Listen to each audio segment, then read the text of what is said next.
Zach Gallen is back. But how will he fare? We're going to talk about it.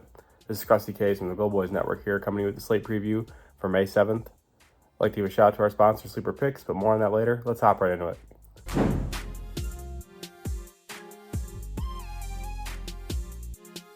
So the first game on the slate, we have the Texas Rangers taking on the Oakland Athletics. As of right now, it is listed as undecided for the Rangers, but I have seen a few things saying that Jack Leiter's rest happens to line up perfectly with this spot. So I wouldn't be surprised if they go to Leiter here. And on the other side, we're going to see Ross Stripling. Obviously, Ross Stripling, not very good. More of just a guy who they put out there to eat up some innings. I like Texas to score some runs here. So Texas team total, I think it's a great look. If we do get Leiter, I think Oakland team total is in play as well. So for me here, assuming this is Jack Leiter, give me the over. I know, a lot of people wouldn't necessarily want to back Oakland, but they're starting to swing the bats a little bit. WRC plus of 116 over the last 2 weeks. They're walking, I believe, around 11%. So they're getting guys on base and they're hitting them in. So I think we see runs here. This looks like a good spot for a lot of runs. Leiter's command in his major league debut was pretty much what we all expected. And I think we see more of that here if he does make his second start in the bigs.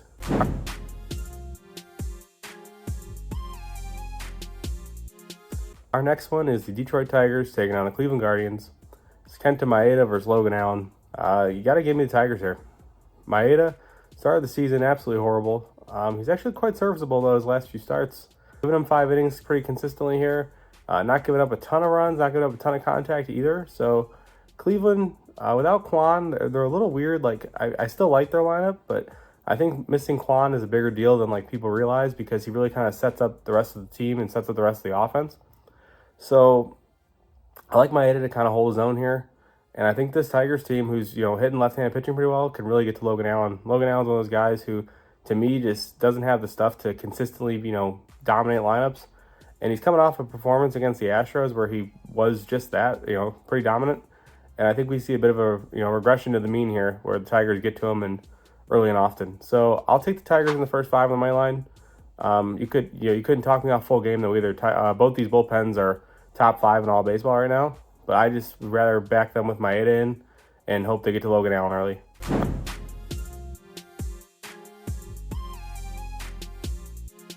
Our next one is the Angels taking on the Pittsburgh Pirates. This is Patrick Sandoval versus Quinn Priester. So Quinn Priester, not a guy I typically like to back. Just doesn't have great stuff. Bit of mixed bag ever since he's been up and down between this year and last year. Patrick Sandoval, you kind of know what you're going to get. Big strikeout potential, but also a ton of walk potential, a ton of base traffic potential. I like the Pirates here. Like I said, I'm not a big Priester guy, but this Angels offense is just not good without Trout in the lineup. We saw it in their last game. They had plenty of guys on base, and they just can't seem to get the hit to drive these guys in. So it might be a little ugly. It's probably going to be a little bit gross, but give me Priester, give me the Pirates money line. I think they get this one done.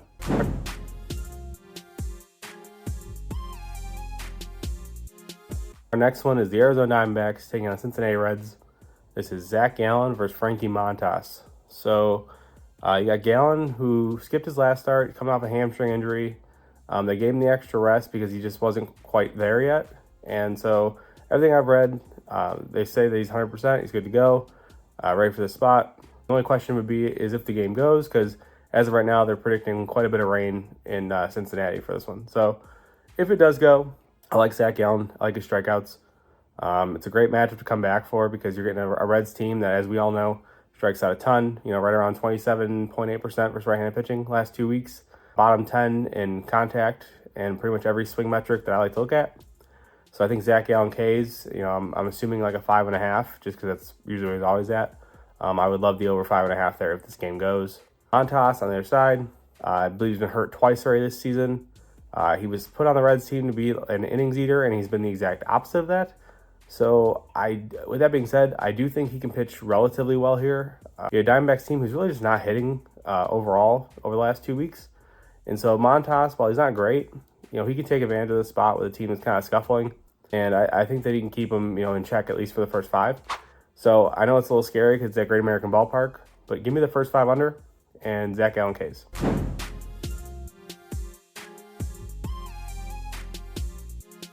Our next one is the Toronto Blue Jays taking on the Philadelphia Phillies.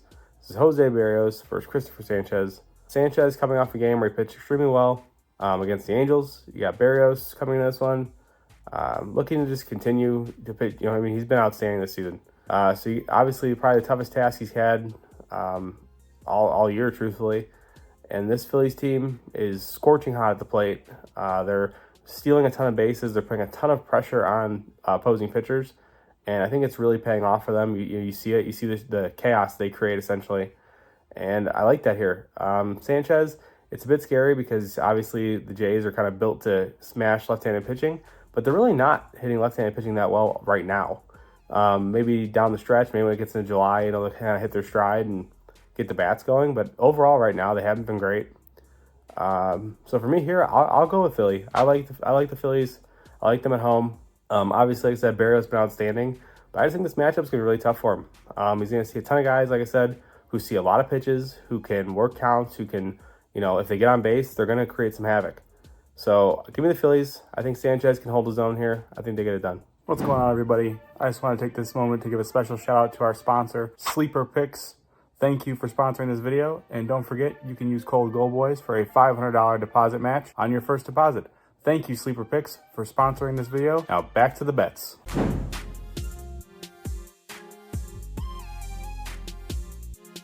Our next one is the Baltimore Orioles taking on the Washington Nationals. It's Corbin Burnes versus Trevor Williams. And the first thing that jumps out to me here is you're getting the Baltimore Orioles as a huge favorite on the road. I get it. It's Corbin Burnes. He's the ace. But I could not confidently take, lay a minus 210 on the road. So for me here, I think the value is on the Nationals. I'm not sure that I personally can get there, but that is the way that I would lean. Corbin Burnes, it's Corbin Burnes. You know what you're going to get. This Nationals team not hitting particularly well. So I do think that Burnes can pitch well. On the other side, obviously, Trevor Williams, there's some concerns against this Orioles team. So I think my best look here, we're going to go with the first 5 under. Trevor Williams has been more than serviceable this season for the Nationals. I think he can hold this Orioles team, especially on the road, in check, at least through the first 5. And I think Burnes can do the same against this Nationals team. Their lineup doesn't really scare me at all. They got the ghost of Jesse Winker batting cleanup. So give me a first 5 under. I think these guys can deal.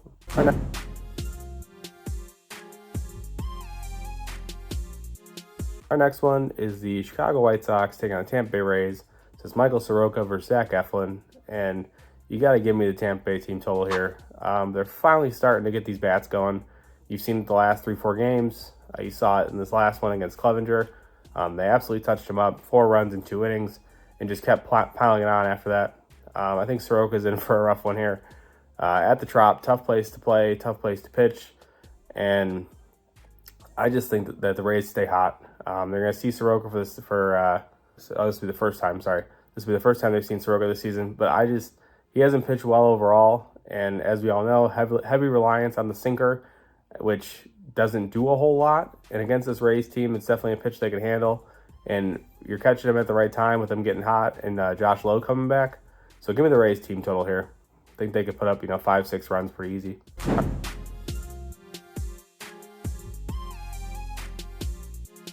Our next one is the Houston Astros take on the New York Yankees. This is Justin Verlander versus Luis Gil. This is an interesting one because Verlander, typically a guy that, most people are going to want to back. He has looked pretty good since coming back from injury. This guy's 41 years old, still getting it done, still Mr. Consistent. And I like the Astros here. Gil, big-time strikeout guy, terrible command. His in-zone percent is below 50%, so a lot of balls. Probably going to put a lot of guys on base. And against this Astros team, in my opinion, that's just not a team that you can afford to do this against. They may not be hitting the lights out right now, but they're still a dangerous lineup top to bottom. And if you're giving them opportunities, they're going to cash in. So give me the Astros here on the money line or even an Astros team total. I think both are more than in play. I expect Verlander to pitch well. Get a Yankees team who, frankly, I just don't believe in. You look at this lineup and you think that they're going to hit and they're going to put up runs. And, occasionally they do. But more often than not, this team just lets you down. I've seen it time and time again. You've seen it time and time again against bad teams. So against Verlander, there's not a reason for me to believe in them currently. So I'll take the Astros.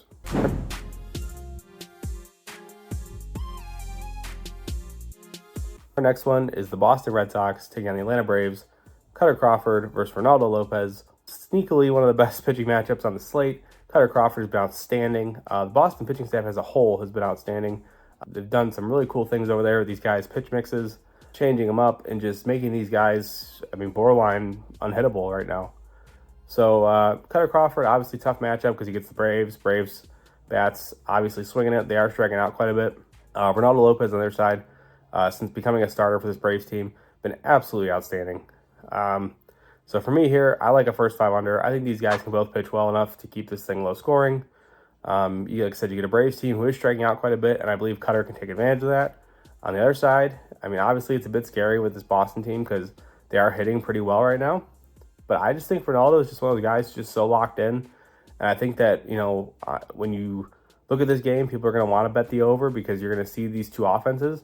But I really think the pitching has the upper hand here, especially in the first 5. So give me a first 5 under. It's going to be a little scary for sure, but I think we get there.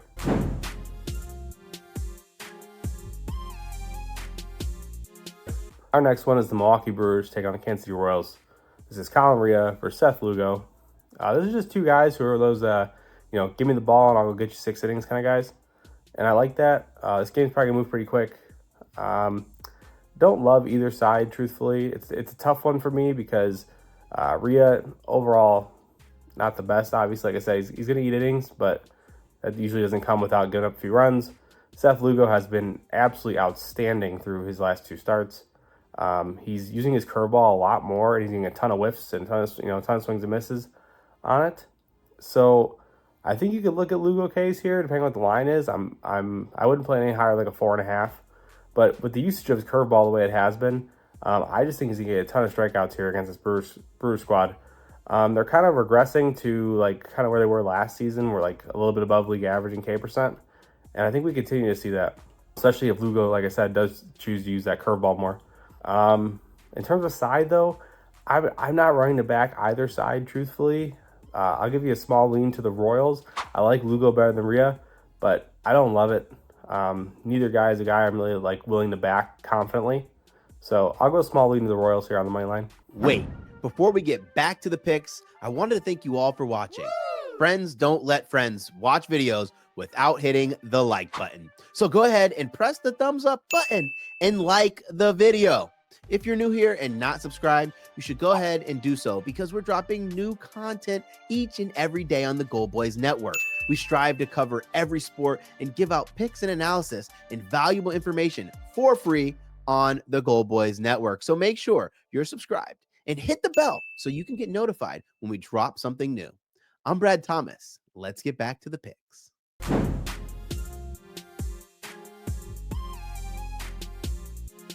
Our next one is the San Diego Padres taking on the Chicago Cubs. This is Randy Velasquez for Shota Imanaga. Another test for Imanaga here. He pitched against the Mets in his last start, and a lot of people, including myself, thought he was going to get touched up, and he proved everybody wrong. Shut them down. They're one of the best left-handed hitting teams in all of baseball. So in this one, you get a Padres team who also hits left-handed pitching extremely well. Doesn't strike out a ton. But as we saw when they faced a guy like Nick Lodolo with a lot of movement, they did strike out quite a bit. So for me here, depending on the line, I'm going to be in on Imanaga strikeouts. I think this is another one of those cases where it's, the numbers are a bit misleading because if you don't look at the lefties they faced, you just see the sub 20% K rate and you think, oh, wow, they're super K adverse, take the under. Well, it's not the case. You look at the lefties they faced, and outside of Nick Lodolo and I believe a 8-inning 8K outing by Ranger Suarez, they faced 6 or 7 other lefties who have K%, well below 20%. So you're going to get a guy like Imanaga who has some great stuff, some stuff that can get these guys to chase, be uncomfortable in the batter's box. And I think he can cover his strikeouts here. And I think you also have to go with the Cubs. If this game goes, there's going to be I think there's a pretty high chance of rain for this one. But if they play, I like the Cubs in the money line. I think Imanaga just continues to deal. He's giving us no reason to believe otherwise. And this Padres team, I mean, like I said, they're good, but they have some guys who can definitely swing and miss, including Tatis, who his numbers against lefties, in my opinion, are definitely skewed by the people they've played, much like the rest of the team. So I do expect him to not get a deal. Give me the Cubs on the money line. I think it's a great spot for him here.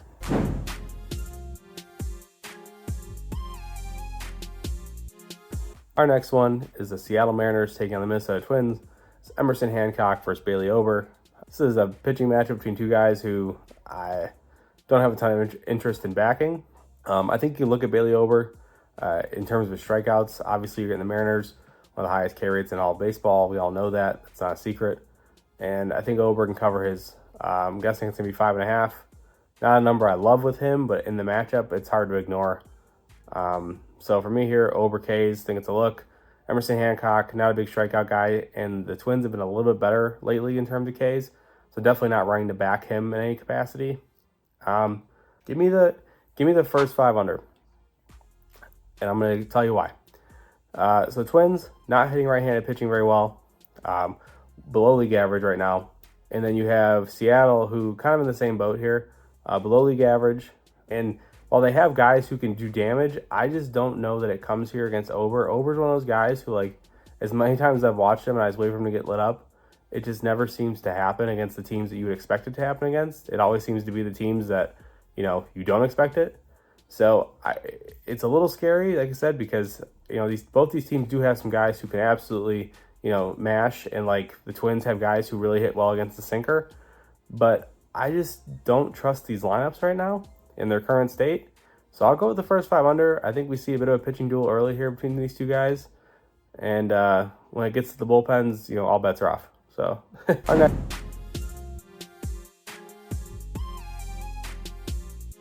our next one is the New York Mets taking on the St. Louis Cardinals.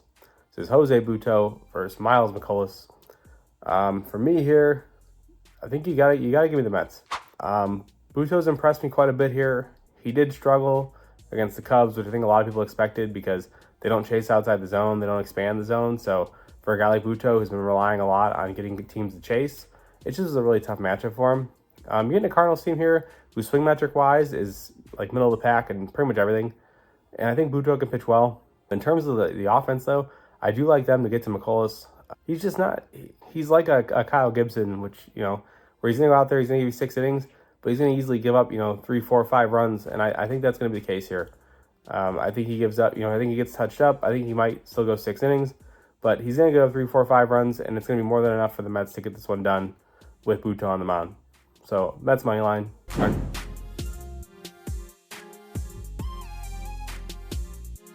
Our next one is the San Francisco Giants taking on the Colorado Rockies. This is Kyle Harrison versus Dakota Hudson. This is a gross game, and I regrettably like the Rockies. Kyle Harrison, lefty, primarily fastball changeup. First time pitching at Coors, so going to be a bit of an adjustment for him. And as we all know, the changeup is one of those pitches that just at Coors doesn't work. It just kind of floats there. So I'm not sure what he's going to do. He does have like a sweeper slider type thing that he likes to throw. So I guess we could see that a little more. But even that, it's not a pitch that he throws a ton to begin with. So I'm not sure the comfort level is going to be there necessarily to throw it, more. Rockies obviously not hitting well. So, it's tough to sit here and say, oh, yeah, the Rockies are going to win. But I do think the Rockies win this one. You get a Giants team who just not hitting well, truthfully. And they're in a travel spot here. They have to travel from Philadelphia to Colorado. And it's just a tough travel spot. Going into Colorado, like I said, having to travel, halfway across the country, basically, to play this game. They're not hitting right now, period. And I just think that, Dakota Hudson kind of catches him in a good spot where he can pitch well enough in this one to keep him in check. And the Rockies will find a way to scrap across a couple runs against Kyle Harrison, in my opinion.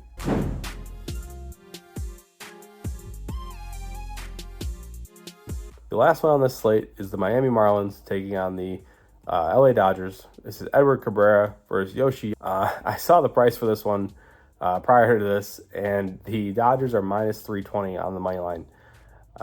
There was a rule that I had with a couple other people last season where if the Dodgers are minus 300 or worse, you take the other team blindly. I'm kind of falling into that right here.